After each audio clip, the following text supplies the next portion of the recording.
Hello बच्चों, I am Rashmi your maths teacher. तो studio में हम स्टार्ट कर रहे हैं एक्सरसाइज 9.3। तो 9.3 स्टार्ट करने से पहले आपको इंट्रोडक्शन वीडियो देखना है और सारे इंपॉर्टेंट फॉर्मूलाज जो थे वो मैंने यहाँ पे एक पेज पे लिख दिए हैं। तो इस एक्सरसाइज को सॉल्व करने से पहले ये सारे फॉर्मूलाज आपको पता होने चाहिए। तो आप भी अगर कोई एक्सरसाइज सॉल्व करते हो तो जब आप नोट्स बनाते हो तो एक पेपर पे सारे फॉर्मूलाज इस तरह से लिख लो कि ये मेन वहां पे फॉर्मूला थे जो कि हमें यहाँ पे याद रखने हैं। नाउ तो क्वेश्चन पढ़ते हैं।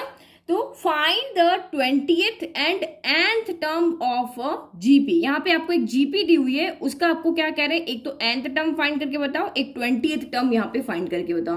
तो जब मैंने आपको इंट्रोडक्शन पढ़ाया था तब मैंने आपको बताया था कि अगर आपकी जीपी में आपको ए और आर पता है, जो यहाँ पे जीपी हमें दी हुई है, तो ए हमारी क्या होती है, फर्स्ट टर्म होती है, आर आपका क्या होता है, कॉमन रेशियो होता है। आर आपका यहाँ पे क्या होता है, कॉमन रेशियो होता है। तो कॉमन रेशियो को हम कैसे फाइंड करते हैं, A2 अपॉन A1, तो वो भी हम कैलकुलेट कर लेंगे। तो किसी भी जीपी का अगर हमें ए पता है, हमें आर पता है, तो आपको चाहे जो टर्म कह दे हम इस फॉर्मूला से फाइंड करके बता देंगे। तो यही चीज हो गई। तो फर्स्ट टर्म भी हम निकाल लेंगे, कॉमन रेशियो भी निकाल लेंगे, और ये फॉर्मूला यूज करके इस फॉर्मूला में हमें एन की वैल्यू रखनी है। एन यानी कि आपको 20th टर्म का है, दैट मीन्स एन 20 होगा। आपको nth टर्म का, दैट मीन्स एन आपका एन ही रह गया। ये जनरल फॉर्मूला है ना हमारा, कोई भी टर्म फाइंड करने का, तो जनरल फॉर्मूला हमारा एन से लिखते हैं और आपको nth टर्म ही फाइंड करने के लिए कहा है, तो हम यही वाले फॉर्मूला को यूज करके और इसकी 20th और nth टर्म दोनों फाइंड करेंगे।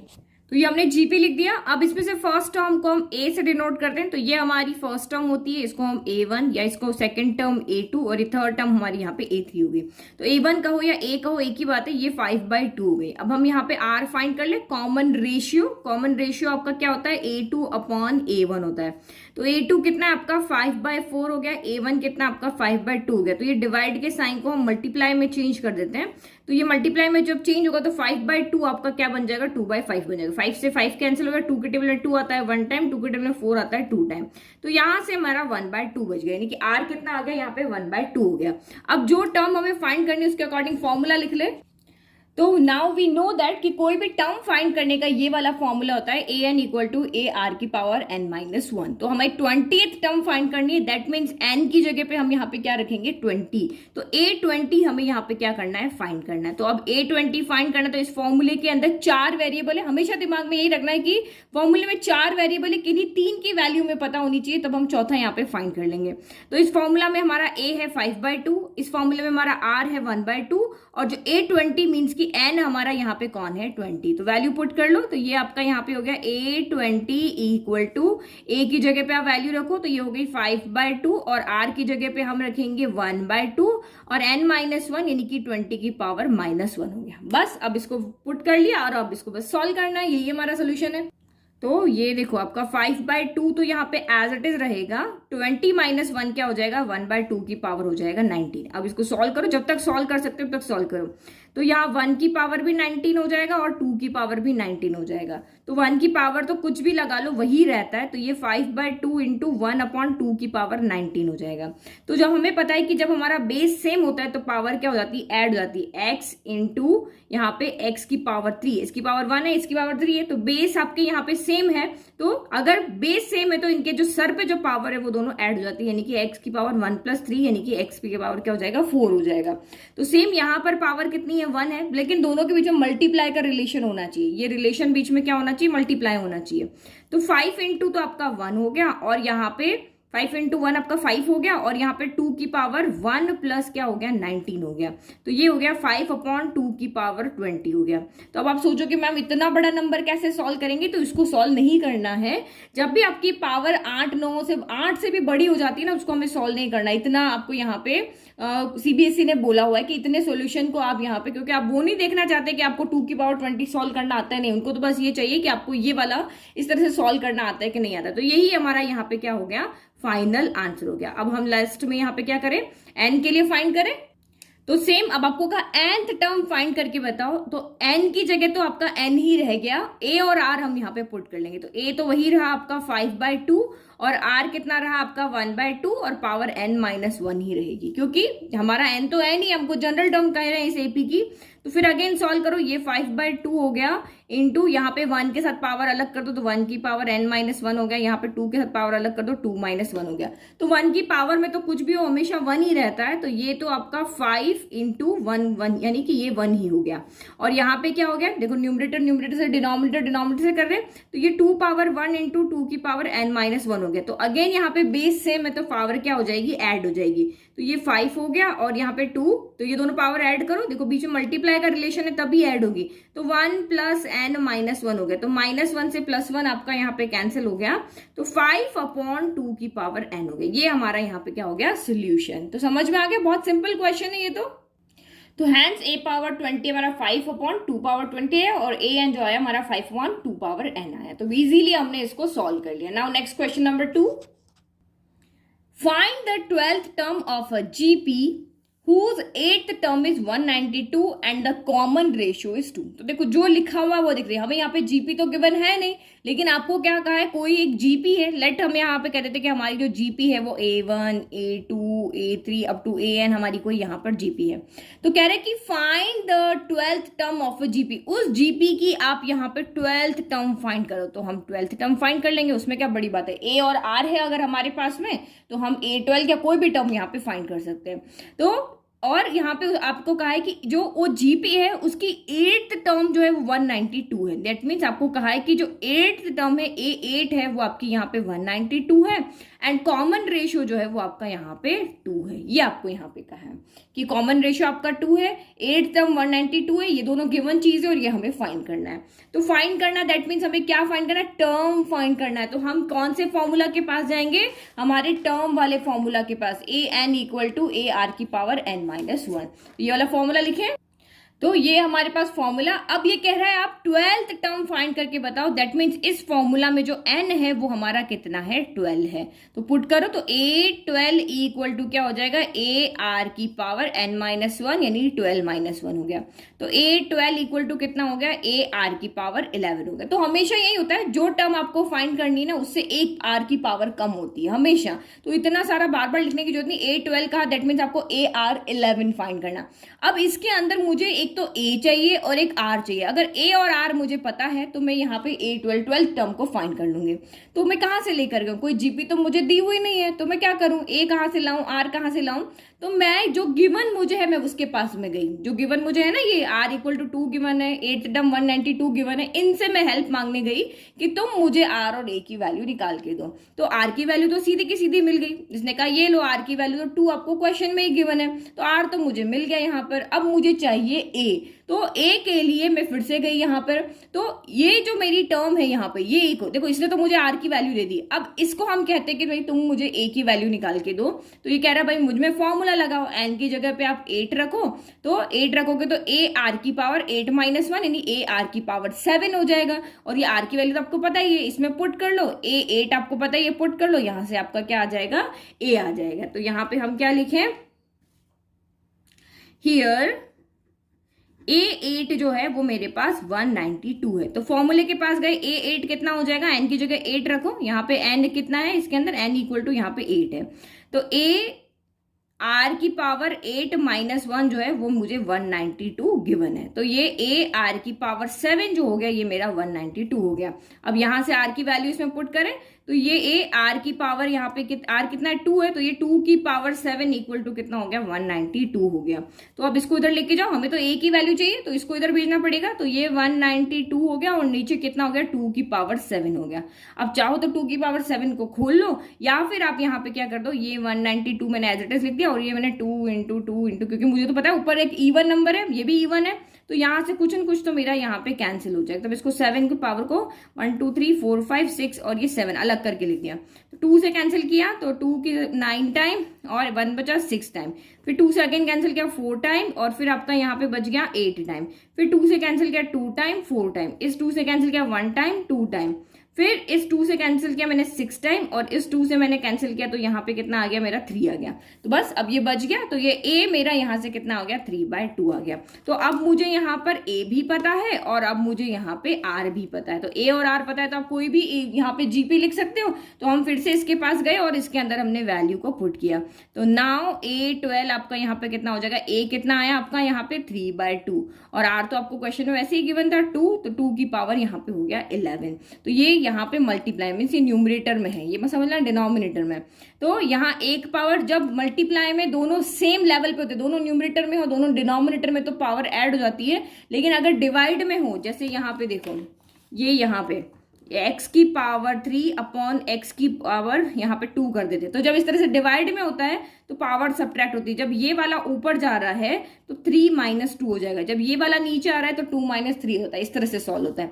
तो यहाँ पर भी आपका क्या हो रहा है, 3 × 2 की पावर 11 है और डिवाइड बाय आपका 2 है। तो आप चाहो तो इसको 3 × 2 × 2 की पावर 10 कर दो। मैंने एक पावर को अलग कर दिया, 11 था ना, तो बेस सेम होता है तो पावर ऐड हो जाती है।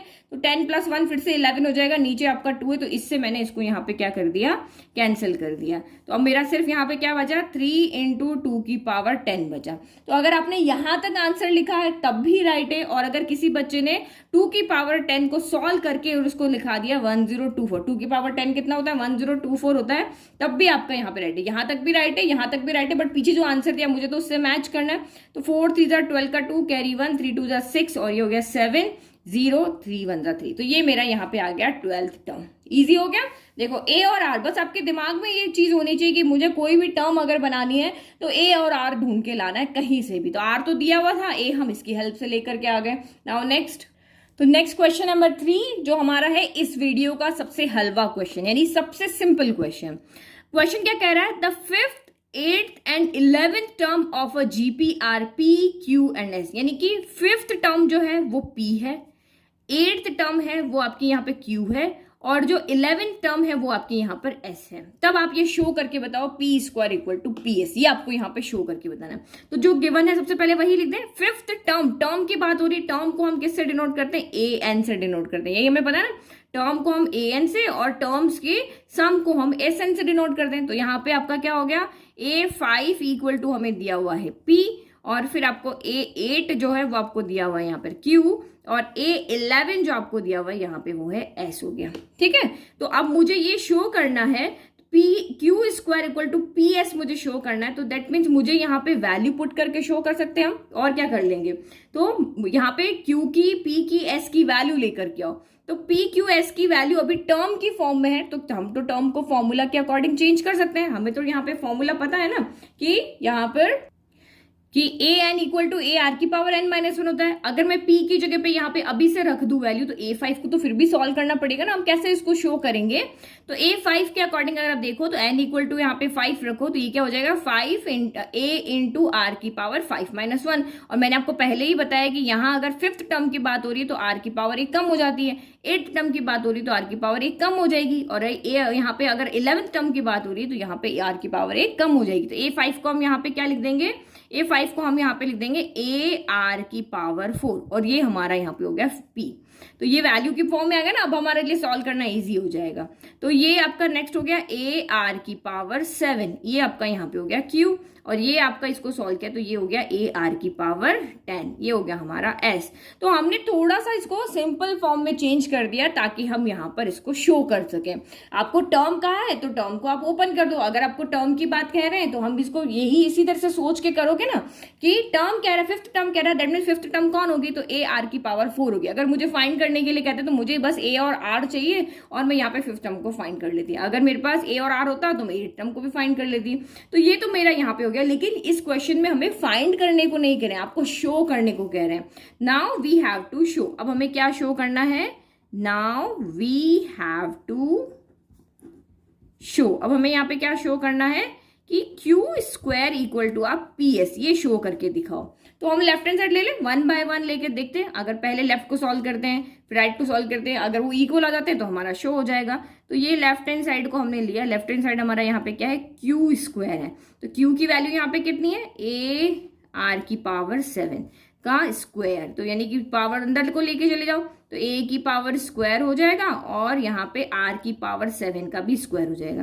तो ये तो आपका a स्क्वायर ही रहा, और इस तरह से जब आपके यहाँ पे होता है तो वो मल्टीप्लाई होते हैं। 7 2 कितना हो गया यहाँ पे 14 हो गया, तो ये हो गया a स्क्वायर r की पावर हो गया 14।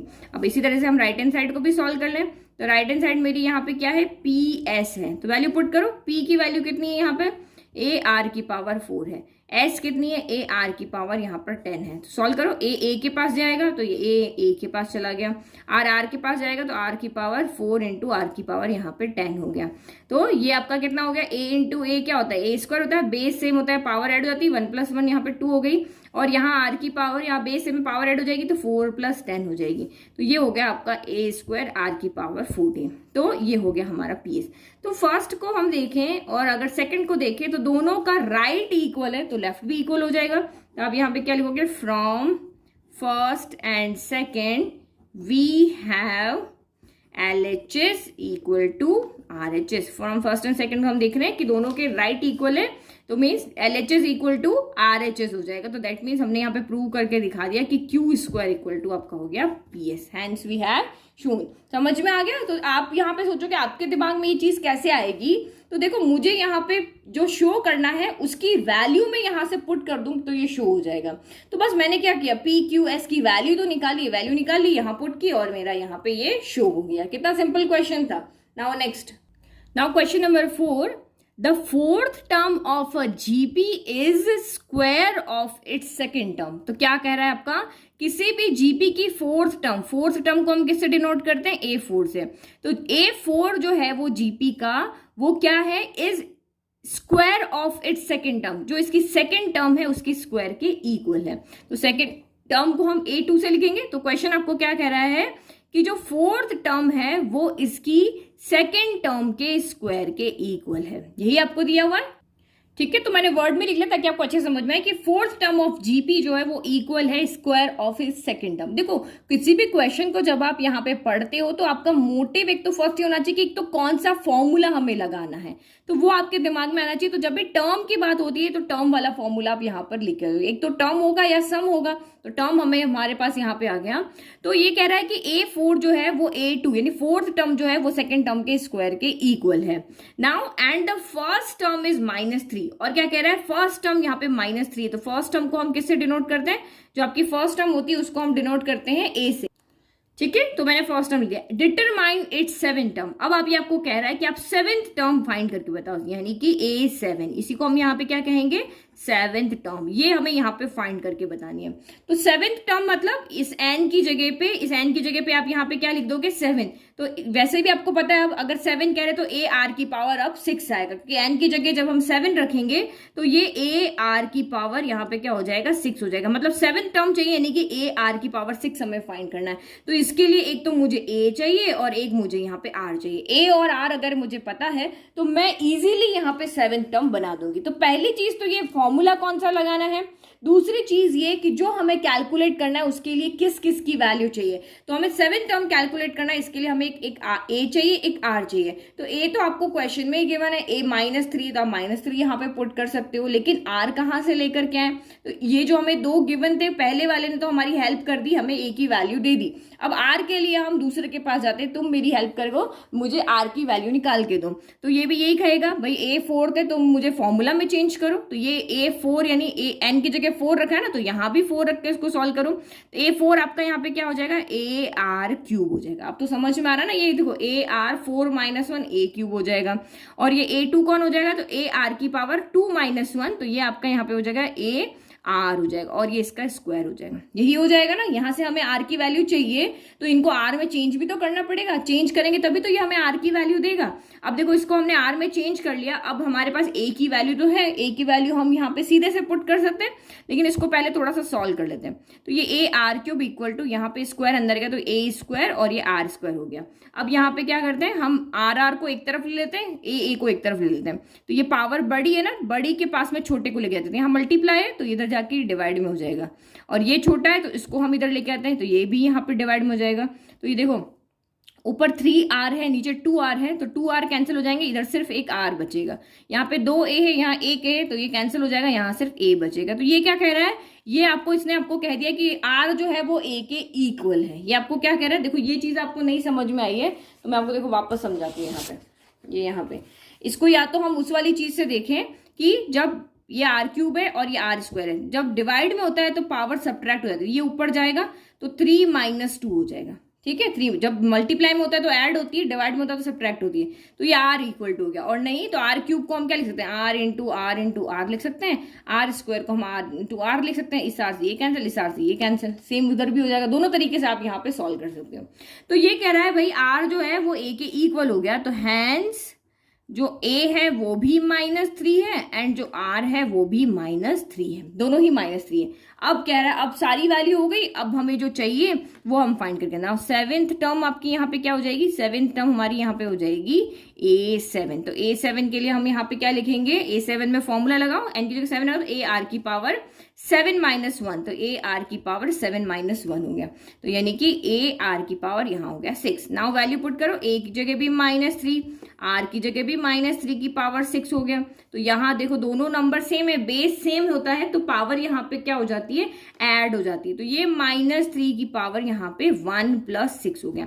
जैसे x² × x3 है तो x की जगह तो कोई भी नंबर हो सकता है, -3 हो, 2 हो, 5 हो, हमें क्या फर्क पड़ रहा है, तो हमारा फॉर्मूले की फॉर्म में बेस सेम होना चाहिए, यानी कि ये जो बेस है उसमें नंबर सेम होना चाहिए। यहाँ -3 अभी -3 है तो पावर यहाँ पे ऐड हो जाएगी, यानी x की पावर यहाँ पे क्या हो जाएगी, 5 हो जाएगी। तो सेम यहाँ पर भी पावर ऐड हो गई, तो -3 1 + 6 यानी कि -3 हो गई। तो अब यहाँ तक छोड़ दोगे तब भी आपका आंसर राइट है, लेकिन आप कहोगे कि मैम पीछे हमें आंसर मैच नहीं कर रहा है, तो 8 से कम पावर को हम मेनली यहाँ पे सॉल्व कर लेते हैं। तो ये इस तरह से हो गया, -7 अलग हो गया और 3 अलग हो गया। तो किसी भी नेगेटिव की पावर जब यहाँ पे ऑड होती है, कि ऑड नंबर होती है, तो आंसर भी मेरा नेगेटिव आता है, और किसी भी नेगेटिव की पावर जब इवन होती है तो यहाँ पे प्लस हो जाता है, ये तो पता ही है। तो ये तो हो गया आपका यहाँ पे माइनस। अब 3⁻7 तो आप सॉल्व कर लोगे, 3 को 7 टाइम लिखो और उसको मल्टीप्लाई करोगे तो ये 2187 आ जाएगा। ठीक है, तो ये हमने यहाँ पे इसको सॉल्व कर लिया। नाउ नेक्स्ट देखिए, ये सिंपल हो गया। नाउ नेक्स्ट क्वेश्चन नंबर 5 देखो। तो क्वेश्चन नंबर 5 के हमारे पास यहाँ टोटल 3 पार्ट्स हैं। तो which term of the following sequence, क्या कह रहा है ये, विच टर्म, ये जो आपकी सीक्वेंस चल रही है उसमें जो ये 128 है, ये इस यहाँ पे एपी हो या जीपी हो जो भी है, सीक्वेंस की कौन से नंबर की टर्म है, कौन से नंबर की टर्म है, इसको आप अच्छे समझना, क्योंकि यहीं पे आप कंफ्यूज हो जाते हो कि ए एन फाइंड करना या एन फाइंड करना। जैसे एक यहाँ पे जीपी चल रही है मेरी, यहाँ एपी जो भी चल रही है, देखो 2 4 6 8 10 चल रहा है, इस तरह से आगे आगे चलता रह रहा, कहीं पे जाकर के मेरा यहाँ पे 50 नंबर आ रहा है, 50 नंबर आ रहा है। तो अभी यहाँ तो आपको पता है कि ये भाई फर्स्ट नंबर पे है, ये सेकंड नंबर पे है, ये थर्ड नंबर पे है, ये फोर्थ नंबर पे है, ये आपका 5th नंबर पे है। लेकिन हम ऐसे थोड़ी ना कि बार बार 10 के बाद 12 लिखेंगे, फिर 14 लिखेंगे, ऐसे कर करके जाएंगे और देखेंगे कि भाई 50 हमारा कौन से नंबर पे आ रहा है, ये कौन से प्लेस पे बैठा हुआ है। जैसे क्लास में बहुत सारे बच्चे बैठे हुए हैं तो हम काउंट करते हैं ना, फर्स्ट रो पे ये बैठेगा, सेकंड पे बैठेगा, थर्ड पे ये बैठेगा, तो काउंटिंग में तो 1 2 3 आ रहा है, लेकिन उस प्लेस पे तो कोई और नंबर ही बैठा हुआ है। तो यहाँ पर भी बताना कि 50 कौन से प्लेस पे बैठा हुआ है, ये यहाँ पे 20 नंबर पे बैठा है, 18 नंबर पे बैठा है। तो ये जो फाइंड करना कि ये कौन से प्लेस पे बैठा हुआ है, उसको हम यहाँ पे कहते हैं एन कैलकुलेट करना।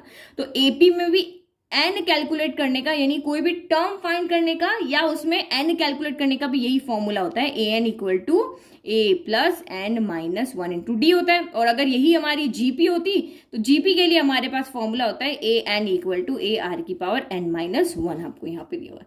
क्यों? क्योंकि ए आप यहाँ से कैलकुलेट कर लोगे, आर आप यहाँ से कैलकुलेट कर लोगे, आपको एन फाइंड करना, और जिसकी हमें यहाँ पे बताना है कि ये कौन से प्लेस पे है, वो हमारा ए एन होता है।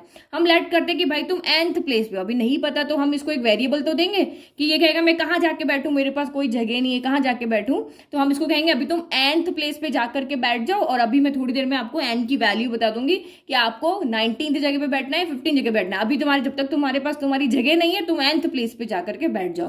तो हमेशा इस नंबर को हम यहाँ पे ए एन लेट कर लेते, चाहे इधर हो चाहे इधर हो चाहे इधर हो। ठीक है, तो ये चीज तो आ गई हमको समझ में। अब यहाँ पे देखो, अगर ये क्वेश्चन, अभी तो हमें पता है कि ये हमारा जीपी का चैप्टर चल रहा है, तो जीपी चल रहा है तो सारी सीक्वेंस हमारी जीपी ही होगी, लेकिन सेम यही क्वेश्चन आपका एग्जाम में आ जाए कि which term of the following sequence, तो सीक्वेंस का यहाँ पे नाम नहीं दिया हुआ। सीक्वेंस अभी हमने दो तरह की पढ़ी है, एक हमने एपी पढ़ी है, दूसरी हमने यहाँ पे जीपी पढ़ी है। तो ये सीक्वेंस कौन सी है ये आपको पहले चेक करना पड़ेगा कि ये एपी सीक्वेंस है या जीपी सीक्वेंस है। अगर ये एपी सीक्वेंस होगी तो एपी का फॉर्मूला लगेगा, अगर ये जीपी होगी तो ये जीपी का लगेगा। तो मैं एक क्वेश्चन के लिए आपको यहाँ पे प्रूव करके बता रही हूँ कि मुझे पता है ये जीपी की एक्सरसाइज है तो सारी जीपी ही है, लेकिन आप चेक कैसे करोगे? तो अगर हम यहाँ पे एपी के लिए चेक करते हैं तो हम कॉमन रेशियो यानी कि डी के लिए कैलकुलेट करते हैं। डी के लिए क्या करते हैं? A2 minus A1, A3 minus A2 या A4 माइनस A3, ये सब मेरे क्या है ना कॉमन इक्वल आने चाहिए, ये सब मेरे डी के, यानी कि 2, अगर डी 2 आ रहा है तो तीनों की वैल्यू यहाँ पे 2 आने चाहिए। तो इस तरह से कॉमन डिफरेंस जब इक्वल आता है तो वो हमारी एपी हो जाती है। और अगर जीपी की बात यहाँ पे कर रहे हैं तो यहाँ पे हम कॉमन रेशियो, तो कॉमन रेशियो क्या होता है? A2 upon A1 equal to A3 upon A2 equal to, आगे और देखो तो A4 अपॉन A, यहाँ पे दी हुई, ये सारे रेशियो यहाँ पे इक्वल आने चाहिए। अगर इसकी वैल्यू 2 आ रही है, इसकी भी 2 आनी चाहिए, इसकी भी 2 आनी चाहिए। अगर ये कंडीशन फुलफिल हो रही है तो ये आपका जीपी है, और ये कंडीशन फुलफिल हो रही है तो ये आपका यहाँ पे क्या है? एपी है। तो आपको सीक्वेंस को पहले जस्टिफाई करना पड़ेगा कि ये जीपी है या एपी है। जीपी है तो जीपी के फॉर्मूला लगेगा, एपी है तो एपी का फॉर्मूला लगेगा। तो आप यहाँ पे देखो हम इसको कैसे चेक करेंगे, तो मैं यहाँ पे साइड में लिख देती हूँ। तो देखो यहाँ पे गिवन सीक्वेंस लिख लिया। फर्स्ट मैं आपको रफ में यहाँ पे करके बता रही हूँ। अगर ये एपी होगा तो एपी वाला चीज यहाँ पे लिख देना, अगर ये जीपी होगा तो जीपी वाली चीज यहाँ पे लिख देना। तो अगर फर्स्ट मैं एपी के लिए चेक करती हूँ, तो एपी के लिए अगर हम यहाँ पे चेक करें तो डी मेरा यहाँ पे A2 माइनस A1 जो है वो इक्वल होना चाहिए मेरा A3 माइनस A2 के। तो पहले मैं A2 माइनस A1 कैलकुलेट करूँ तो ये मेरा A1 है, ये मेरा A2 है, ये मेरा A3। तो A2 माइनस A1 करूँ तो यहाँ पे 2√2 माइनस 2 हो जाएगा, ये दिस माइनस दिस हो जाएगा, इसमें से 2 कॉमन आ रहा है तो ये √2 माइनस का 1 हो गया। Now A3 minus A2 calculate करो, तो A3 माइनस A2 मैंने कैलकुलेट किया तो ये 4 माइनस 2√2 हो गया। तो इसमें से तो 2 ही कॉमन आ रहा है तो 2 मैंने कॉमन ले लिया, तो ये 2 माइनस √2 यहाँ पर पे हो गया। तो आप खुद ही देख रहे हो ना यहाँ पे ये कहाँ इक्वल आ रहा है, ये तो मेरा 2 इंटू √2 माइनस 1 आ रहा है और ये 2 इंटू 2 माइनस √2 आ रहा है। अंदर ब्रैकेट की वैल्यू अलग अलग है ना, तो इसका मतलब ये नॉट एन एपी, ये एक एपी तो नहीं है, ये फिर क्या है? एपी नहीं है ना। तो अब देखते हैं जीपी के लिए चेक करते हैं कि ये जीपी है या नहीं है। तो फॉर जीपी अब हम चेक कर रहे हैं किसके लिए? फॉर जीपी के लिए। तो जीपी के लिए रेशियो क्या होना चाहिए? A2 अपॉन A1 जो है वो मेरा A3 अपॉन A2 के इक्वल होना चाहिए। तो R equal to A2 upon A1 करो तो 2√2 अपॉन 2 क्या? 2 से 2 कैंसिल हो गया, यहाँ पे √2 बच गया। फिर नेक्स्ट आप R equal to A3 upon A2 calculate करो, तो A3 कौन है?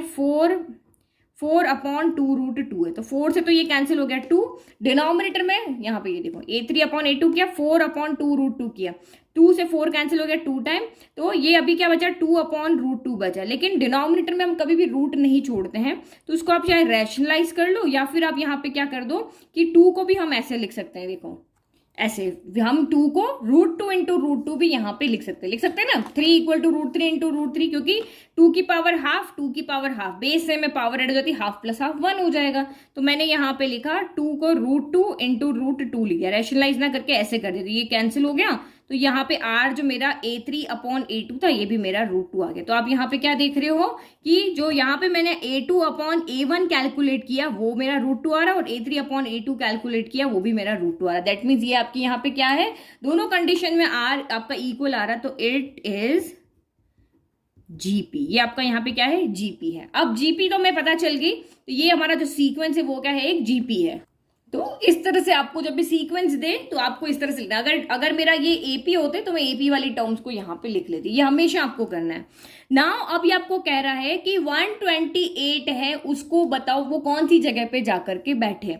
तो हम वही वाला फॉर्मूला लेंगे, क्योंकि ये हमें देखना है कि ये जो 128 है ये इस जीपी की कौन से नंबर की टर्म है। दैट मीन्स कि विच टर्म पूछा है, दैट मीन्स टर्म वाला फॉर्मूला लगाना है। तो टर्म वाला फॉर्मूला हमारे पास क्या होता है? an equal to a plus an equal to a r की पावर n-1, यही फॉर्मूला होता है। अब देखो इसमें से हमारे पास क्या क्या गिवन है। तो ए हमें यहाँ पे गिवन है फर्स्ट टर्म मैंने यहाँ पे लिख दिया, ए इक्वल टू मेरे पास 2 है, आर इक्वल टू मेरे पास यहाँ पे √2 है, और हमें बताना है कि तुम्हें कौन सी जगह पे जाके बैठना है, दैट मीन्स हमें एन फाइंड करना है। और जो हमारा 128 है हम उसको अभी लेट करें कि जाओ तुम nth प्लेस पे जाकर के बैठ जाओ। तो हम यहाँ पे क्या लिखेंगे, लेट ए एन बी 128, यानी कि ए एन यानी कि nth term, A N B 128 मतलब जो 128 है वो इस एपी की nth टर्म है, तो that is a N equal to 128 है। तो इस वाले फॉर्मूला में हमें 3 चीज पता है, ए पता है, आर पता है और ए एन पता है।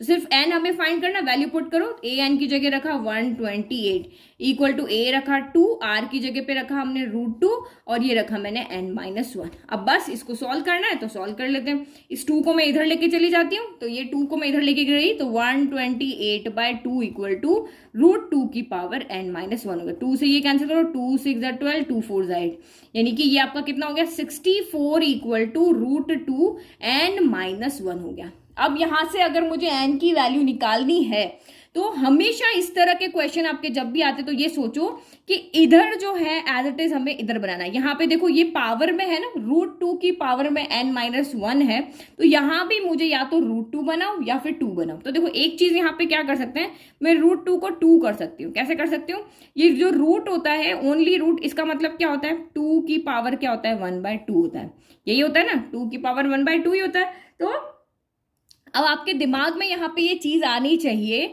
कि अगर मुझे यहाँ n की वैल्यू निकालनी है तो इधर ये पावर की फॉर्म में, तो इधर भी पावर की फॉर्म में ही आना चाहिए। तो √2 की पावर में तो हम 64 को नहीं लिख सकते, लेकिन √2 को मैं 2 जरूर बना सकती हूँ। तो मैं कैसे बनाऊंगी, मैंने पावर को यहाँ पे 1/2 कर दिया, तो अब ये मेरा यहाँ पे क्या बन गया 64 इक्वल टू, अब 2 मल्टीप्लाई कर लो तो ये 2 यहाँ पे क्या हो जाएगा, इस तरह से हो जाएगा 1/2 इंटू n-1 हो जाएगा। तो n-1 1 से मल्टीप्लाई होकर n-1 हो गया और 2 आपका यहाँ पे एज इट इज हो जाएगा।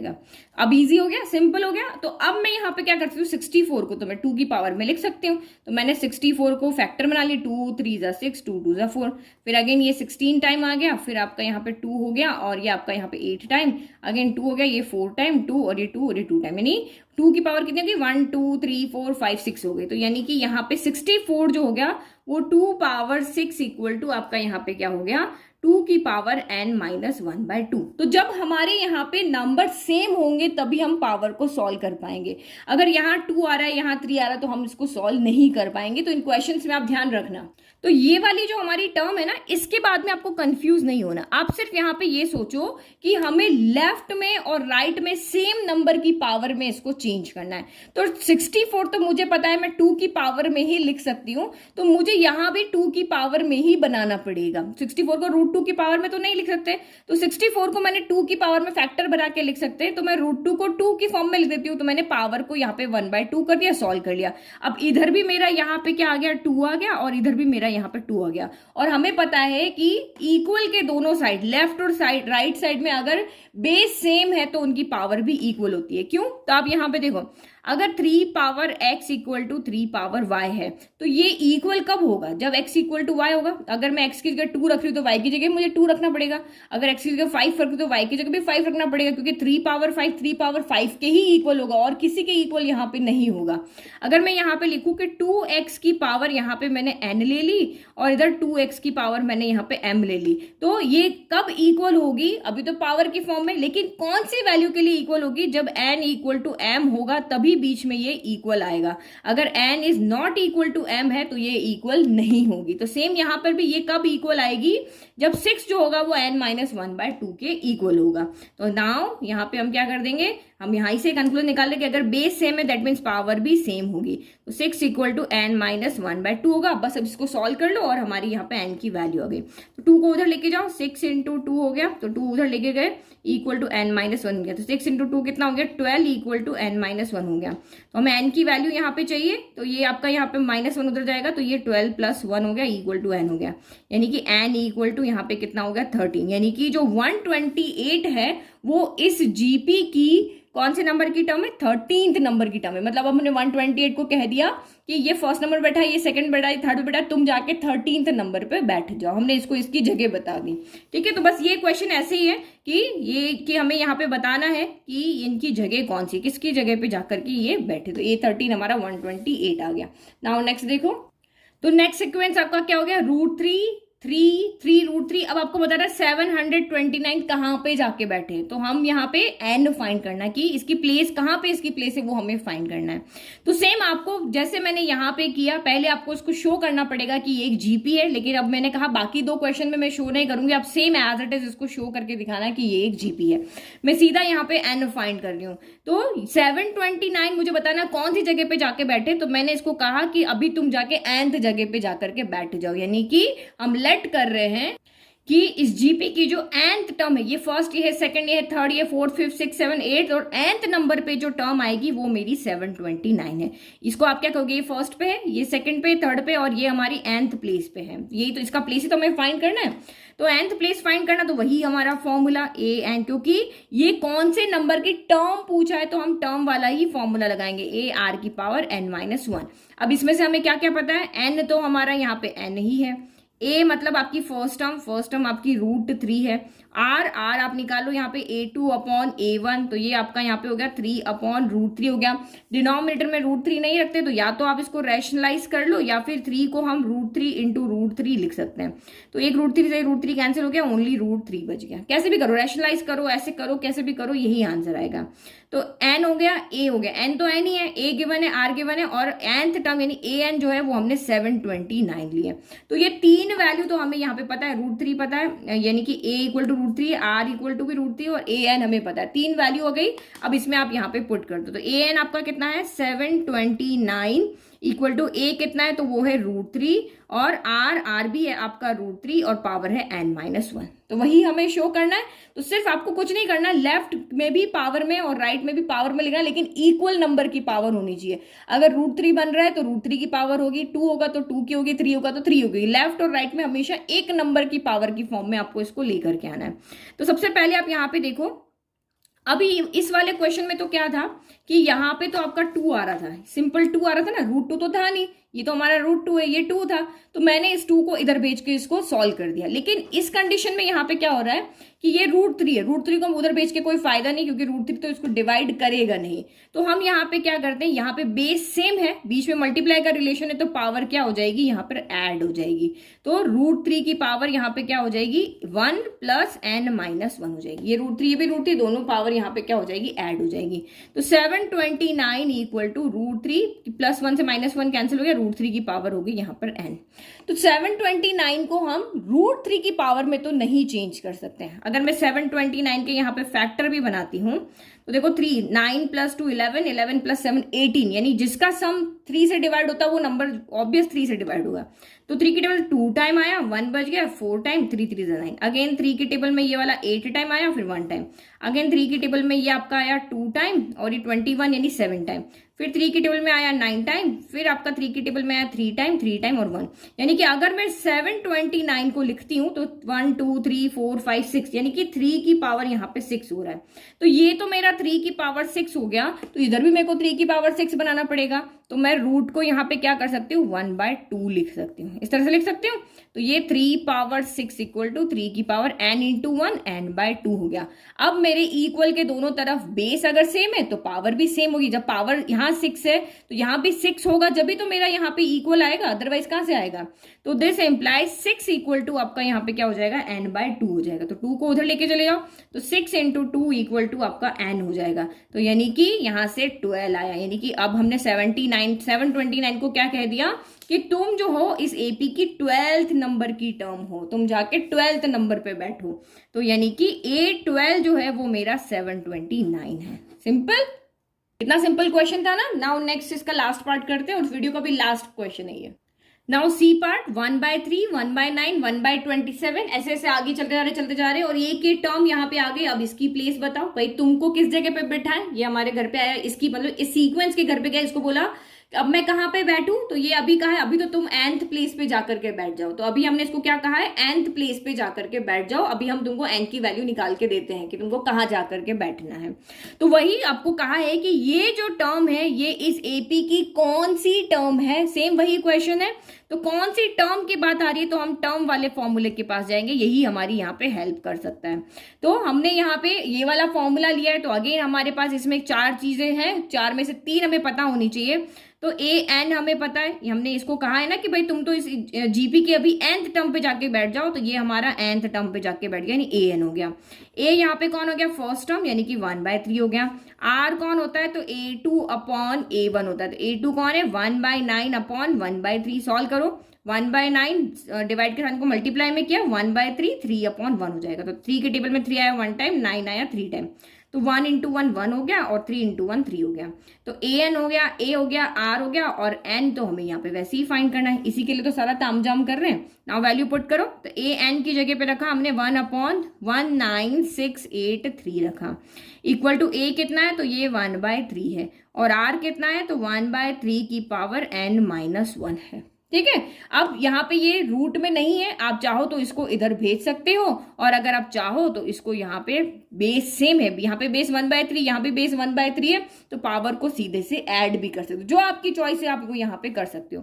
तो मैं इस 3 को उधर भेज देती हूँ, क्योंकि हम जिसको सॉल्व कर सकते हैं ना उसको सॉल्व ही करते हैं। तो ये नीचे है तो इधर कहाँ चला जाएगा, ऊपर चला जाएगा, तो 19683 हो गया, और इधर 1/3 की पावर n-1 ही रह गया। तो 3 से कैंसिल करो, 3 के टेबल में 3 आया 1 टाइम, ये आपका यहाँ पे आएगा 6 टाइम, 1 बज गया तो 5 टाइम, फिर से यहाँ पे 1 बजा 3 6 18 और 3 1 3, यानी कि यहाँ से आपका क्या बच गया, यहाँ से 6561 बच गया, 1/6561 बच गया, और ये हो गया 1/3 की पावर n-1।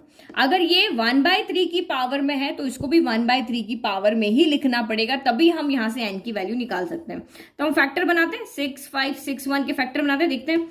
तो 6 5 आपका 6 + 5 11, 11 + 6 आपका 17, और ये 18 यानी 3 से चले जाएगा, तो ये 2 टाइम गया, देन 1 टाइम गया, तो ये 26 हो गया, तो ये आपका 8 टाइम गया 24, और फिर 2 बच गया तो ये 7 टाइम चला गया। ठीक है, फिर अगेन 2 टाइम आप यहाँ पे करो, फिर से अब यहाँ पे 3 से जाएगा, 3 7 21, 3 2 6, तो 2 बज गया 27, 3 9 फिर अगेन 7 29, तो अभी हमने किया ही था ना ये पीछे, यहाँ देखो 3 के टेबल में फिर से करके बता देती हूँ।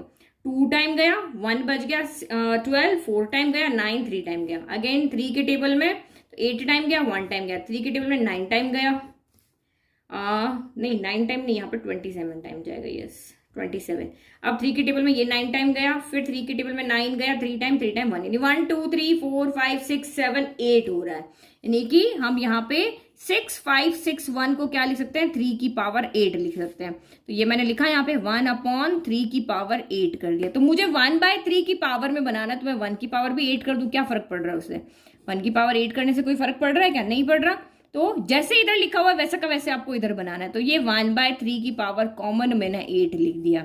तो अगेन वही बेस सेम है तो पावर को भी सेम होना ही पड़ेगा, क्योंकि ये बीच में इक्वल का साइन है। इक्वल का साइन का मतलब जो इधर है वही जो लेफ्ट में वही राइट में है।